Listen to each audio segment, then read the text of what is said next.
Hola, mis amados hermanos, buenas noches, bendiciones para cada uno de ustedes. Hombre, me place saludarles de nuevo. A Dios gloria y gracias por la bendición de hoy poder seguir alimentando nuestro ser, poder alimentarnos de su palabra viva. Él dice que no tendremos escasez de ningún bien, incluso de su palabra. Y dice que la palabra de Dios sacia nuestras vidas. Entonces, mi amado, sabes, hoy Dios ha permitido que tú y yo nos encontremos porque tiene un propósito. Y es que tú y yo aprendamos de su palabra y podamos ejercitarla en este proceso de santificación progresiva. Por eso yo te invito a que detengas lo que estás haciendo, que te olvides de todas otras circunstancias o situaciones y que te enfoques en este momento a aprender y a escuchar la palabra de Dios. Por eso te invito a que tomes tu Biblia, que me acompañes a estudiar hoy el libro de Jueces, un libro muy poco estudiado, muy poco inquirido, pero es un libro que nos deja principios, joyas y valores para nuestra vida cotidiana. Así que, mi amado, te invito a que coloquemos este espacio en las manos de Dios y sé que Él hoy va a hablar a tu vida y hablará también a mí. Amantísimo y buen Dios, aquí estamos nosotros delante de ti. Nosotros los hijos tuyos, Señor, de la Iglesia Comunidad Cristiana de Cartagena. Pedimos en este momento que seas tú acompañándonos en este proceso, Dios. Alimenta nuestras almas, alimenta nuestro ser, Dios. Danos, Dios, el entendimiento, pero sobre todo el aliento a practicarlo, a ponerlo en obra diaria. Te doy a ti la honra y la gloria por ti. Amén. Bueno, mi amado, como te decía, hoy vamos a estudiar el libro de Jueces. Y este libro nos llama la atención, o particularmente me llama la atención por todo lo que nos muestra. Yo siempre recuerdo el libro como en donde encuentro aquellos jueces, por ejemplo, en donde encuentro, perdón, aquellos hombres héroes, como por ejemplo el gran Sansón, la gran Débora, esas personas, esas figuras que desde la niñez marcaron mi vida. Entonces yo sé que probablemente a alguno de ustedes le pasó lo mismo. Pero sabes, hay algo interesante. Y es que el nombre de este libro es la traducción del título hebreo que se escribe o se dice Shofetim. Y que también podría ser traducido o conocido como líderes, caudillos o jefes. Es decir, se refiere al estilo de gobierno en Israel desde la muerte de Josué hasta la monarquía de Saúl. Entonces los jueces no presidían sobre tribunales como lo hacen hoy en día. Es decir, en el término español que se sugiere, no es igual que se hacía en ese momento. Miremos, por ejemplo, algunas cosas interesantes que nos tiene el libro. El texto clave de este escenario maravilloso o de este libro maravilloso. El texto clave es Jueces 21-25. Y este nos dice, en estos días, escuche bien, esta expresión, esta frase va a aparecer mucho, es reiterativa en todo el libro. En estos días no había rey en Israel. Y ojo a lo siguiente, cada uno hacía lo que bien le parecía. Eso es el escenario del libro de los jueces. Entonces podemos ver aquí también un término clave. Y el término clave, en pocas palabras, es el siguiente. Cada vez que los israelitas caían, ¿saben qué así? En la apostasía, ¿saben qué pasaba? Dios les entregaba a sus enemigos políticos. Pero luego Dios, después de que ellos clamaban a él, ¿qué pasaba? Que Dios levantaba a un líder para que los librara de esos opresores. Entonces, en ambas situaciones, Dios siempre libera a su pueblo, porque Él es el juez supremo. Es lo que nos dice aquí el libro de Jueces, capítulo 11, versículo 27. Así que yo nada he pecado contra ti, mas tú haces mal conmigo peleando contra mí. Jehová es que es el juez. Juzgue hoy entre los hijos de Israel y los hijos de Amón. Él es el juez de jueces, el juez supremo. Pero si se dan cuenta, es algo que es repetitivo, es un ciclo. Ellos siempre están, caen en la apostasía, claman a Dios y Dios le levanta un líder. También podemos ver en resumen, en una sola palabra podemos resumir este magnífico libro, perdón. Aquí encontramos el bosquejo de jueces, donde hay una introducción, donde hay una historia de las opresiones y el apéndice histórico del cual nos habla este libro magnífico. Pero quiero resumirte en una sola palabra, en una sola frase más bien, todo lo que encierra este texto, este magnífico libro.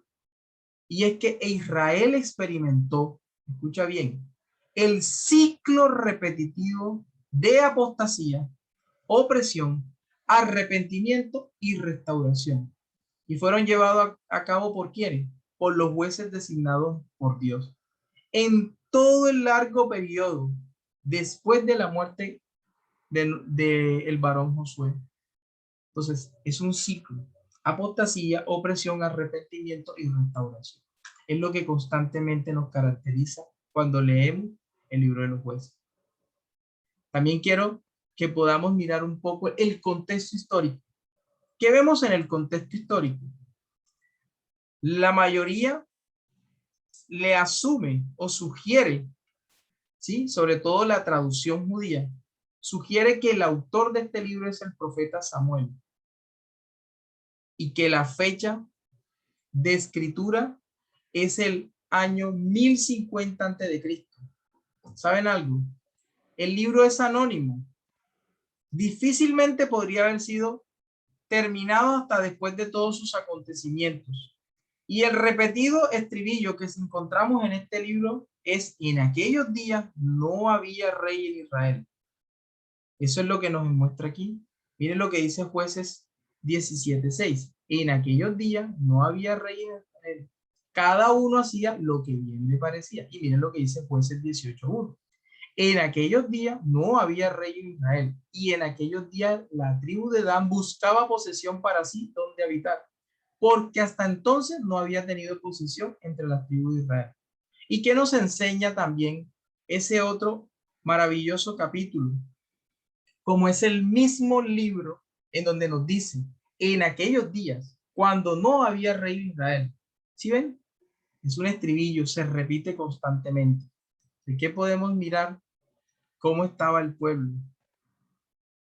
Donde podemos observar nosotros, hombre, que no hay ninguna razón por la que Samuel no podría haber primero sido, no hay ninguna razón, ninguna, para no poder decir que Samuel no había sido la persona que escribió el libro. ¿Por qué? Porque él se encontraba en los primeros días del reinado de Saúl, en cuyo caso es un complemento al libro de Josué. El texto de Jueces nos lleva a algo, y es que él nos muestra una marca de relatos de testigos oculares de esos acontecimientos que se narran aquí. Es decir, que ellos tuvieron acceso y le dieron acceso al autor. Además, el autor utilizó fuentes antiguas, como cuáles: el Cántico de Débora, y eso lo vemos en el capítulo 5 de este mismo libro de Jueces. Entonces, ¿cuál era su público inicial? Pues los israelitas. Los israelitas, después de establecerse en Canaán, una vez se instauraba la monarquía.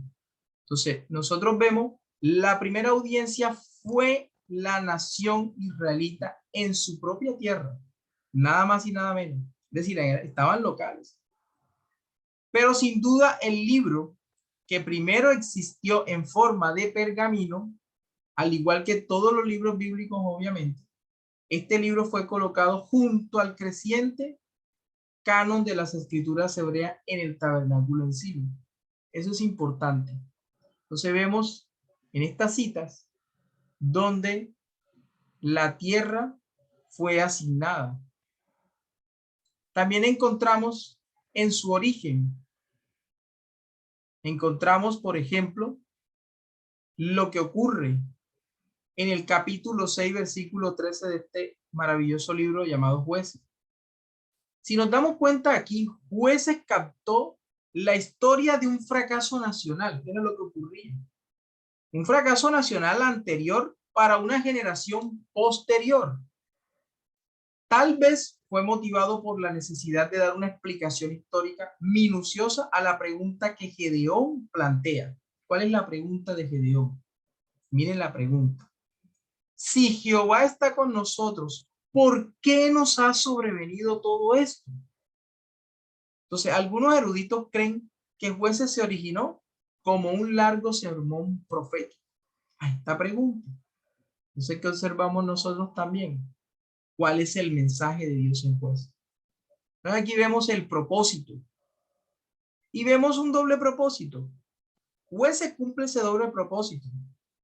Primero, históricamente, este libro que hace esboza el periodo oscuro de la historia de Israel entre los emocionantes días de Moisés y Josué, hasta el tiempo prometedor del profeta Samuel y también del rey Saúl, primer rey de Israel. Aunque es triste que solo en momentos fugaces Israel cumplió verdaderamente su papel como pueblo de Dios. Entonces nosotros, desde el punto de vista teológico, que ese es el otro propósito, ¿qué podemos observar? Que el autor presentó un caso convincente que explica, escuchen bien, la degeneración fundamental de Israel durante este periodo de los jueces. Entonces, cada parte del libro, como tal, hace una contribución fundamental, vital, para el desarrollo de esa temática. ¿Cuál temática? La degeneración de Israel. Y fíjense que al principio decíamos cómo se enfoca. Apostasía, ¿sí? Decaimiento, luego viene restauración. O sea, ellos viven siempre en ese proceso. Podemos ver también a primera vista el fracaso de Israel en la Guerra Santa. Eso es un factor importante. También vemos que el autor de Jueces prepara el escenario con un resumen de las vicisitudes de cada una de las respectivas tribus, mientras proclamaban la tierra que el Señor les había asignado. Y eso lo vemos en donde, en Jueces 1, del 1 al 36. Entonces los resultados aquí son presentados en un orden deliberado. Ellos comienzan con los éxitos de Judá y terminan con el fracaso total de Dan. Entonces, este patrón aquí nos anticipa algo. Nos anticipa claramente la estructura de los relatos que van a seguir. Pues el retrato de la nación comienza más bien positivamente con Otoniel. Eso lo vemos en Jueces 3, del 7 al 11. Pero con cada ciclo la imagen se vuelve más y más sombría. Entonces, esa introducción histórica es seguida por un preámbulo fundamental teológico, como vemos también en el capítulo 2 del libro de Jueces, versículo 1, y también todo corrido hasta el capítulo 3, versículo 2. Entonces, aquí hay un problema fundamental de Israel, y lo muestra el libro. Y es que obviaba la obra redentora del Señor a su favor. Israel obviaba la obra redentora del Señor a su favor. Por eso es importante leer Jueces, para que a ti y a mí no nos pase.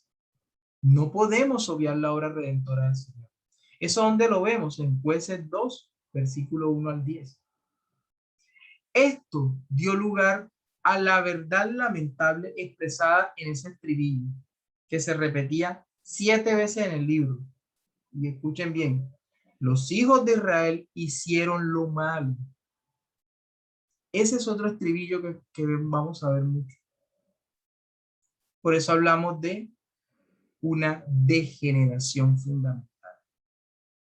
Los hijos de Israel hicieron lo malo. O sea, literalmente ellos hicieron el mal ante los ojos de Jehová.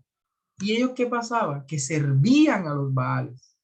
Entonces dejaron a Jehová, el Dios de sus padres, que los había sacado ¿de dónde? De la tierra de Egipto. Entonces los jueces nos relatan, jueces individuales también, pero nos muestran a nosotros la gran problemática que tenía Israel. Entonces vemos nosotros aquí, mis amados, cómo el Señor nos puede hablar en su palabra. Por eso te invito en este momento a que tú y yo podamos cada día escudriñar su palabra, pero enfócate hoy a preparar y a degustar cada vez en tu vida con la palabra del Señor. Prepárate, pero lee la palabra. Te invito en este momento a que oremos, que pongamos este espacio en manos del Señor. Amantísimo y buen Dios, gracias. Sé que hoy, Señor, tú solamente nos estás mostrando unos principios, que quizás Dios, cuando nos enfrentamos a la verdad en tu palabra, la verdad nos muestra nuestro corazón. Ayúdanos que así sea, pero ayúdanos también a poder encaminar nuestro camino hacia ti, nuestra vida hacia ti, Señor. Que no nos desviemos ni a la izquierda ni a la derecha. Ayúdanos, Señor, a crecer. Te doy gracias por mis hermanos. Amén. Mi amado, te espero este otro viernes. Recuerda, a la misma hora por el mismo canal, si el Señor nos lo permite, para que podamos nosotros llegar a una conclusión magnífica de este libro.